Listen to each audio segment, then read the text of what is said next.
There's something a bit magical about Rubik's Cubes.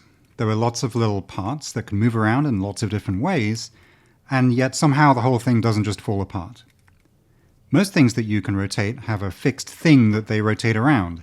For example, a door on a hinge or a wheel on an axle.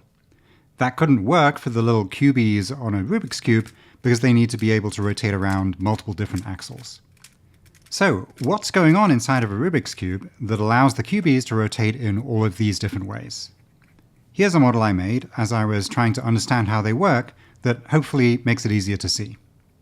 You can rotate the parts around just like for the Rubik's Cube, but this is just the mechanism without the extra decorations on the outside.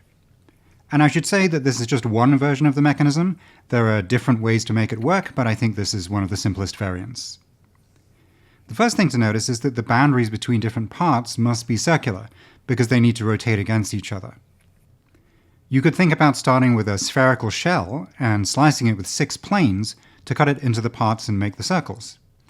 All of the planes have to be the same distance from the center of the sphere, but we can choose that distance, the depth of the cuts.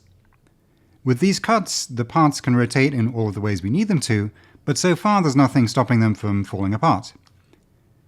The key insight is that a single part of the mechanism can be made from pieces of 2 different spherical shells cut at different depths.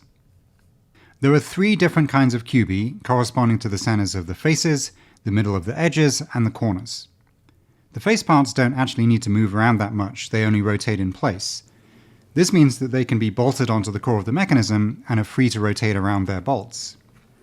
Since the face parts aren't going anywhere, we can use them to stop the edges from falling out by choosing the depths of the cuts on the 2 shells so that the face parts overhang the edge parts.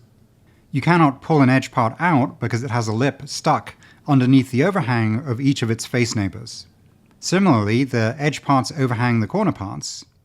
As the cube rotates around, the corners can also be stuck under faces, and edges can also be stuck under other edges.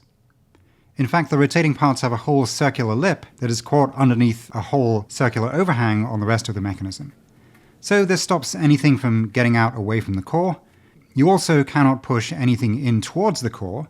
The only thing that could fall in would be the corners, and the walls of the edge parts don't leave enough room to squeeze them through.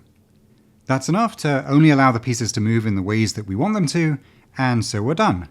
Although for a real Rubik's Cube you would want to work on making it turn more smoothly. So, what can we learn from this? Well, if you want to make a mechanism that moves in certain ways, then those movements restrict the kind of boundaries between parts that you can have. Here the part boundaries have to have circular symmetry so that they can rotate, but there are still many different ways to make those boundaries. So many that we can get the parts to restrict each other's movement enough that they end up only being able to move in the ways that we want. These are the same principles that I used to design these braiding gears and other unusual mechanisms. Alright, that's it. Thanks for watching.